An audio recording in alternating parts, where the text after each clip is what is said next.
Hello everyone! Today we are going to discuss a chapter, High Quality Fuels from Vegetative Raw Materials with Keasling. Last year we already had an interview with you when we were shortlisted for the Global Energy Prize, and we talked again about biofuels.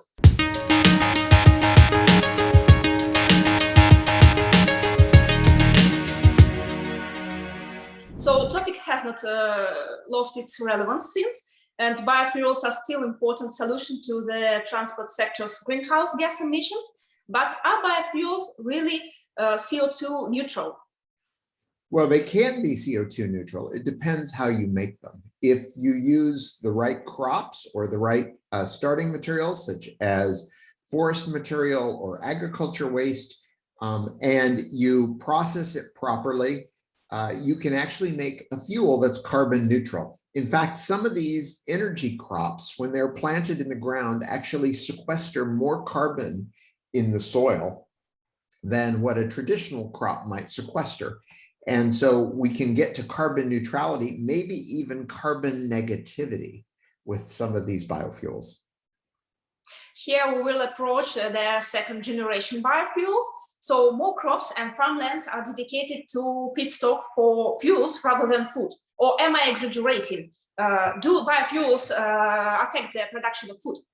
Actually, what we really want to do is produce biofuels using crops that are grown on marginal lands, maybe on land that wouldn't necessarily be used for production of food, or make the fuel from the waste product from the food crop. For instance, when we grow corn or when we grow wheat, we take the grain and make a food from that, but you could take the rest of the plant and make a biofuel from it. This is cellulosic biomass, but it's a great source of energy for producing biofuels.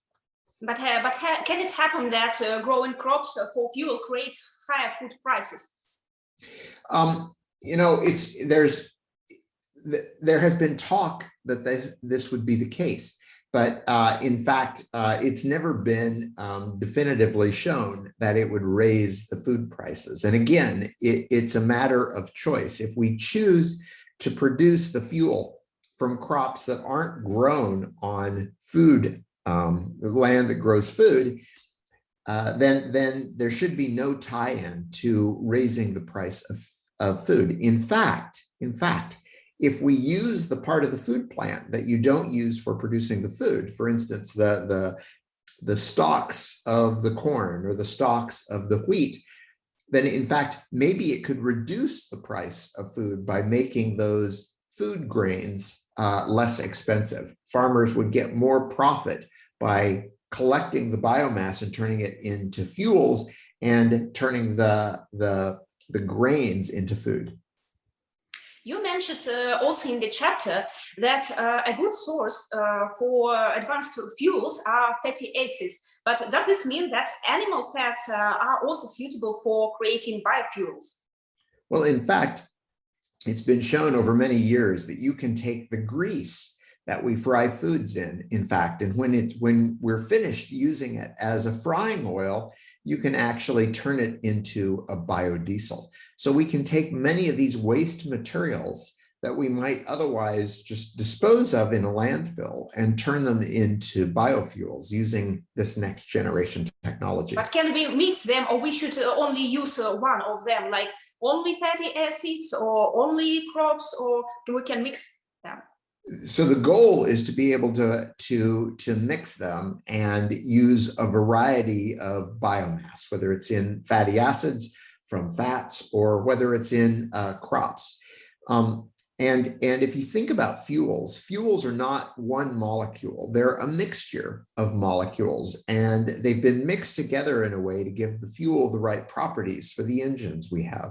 So one can imagine that similarly, we can make biofuels, from a variety of different sources. Which country, in your opinion, have the world's first sustainable biofuels economy? Well, certainly Brazil has probably done the most in terms of producing ethanol. Brazil turns out to have an excellent climate for producing sugarcane, and that sugarcane can actually be produced in a pretty renewable way.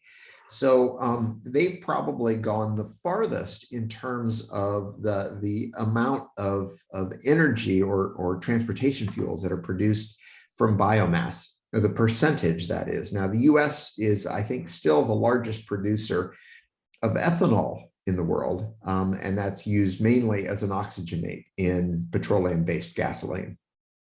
Okay, we won't show to our subscribers all the secrets of this chapter, because it's only few weeks left to the presentation of the report that will be held on the St. Petersburg Economic Forum very soon.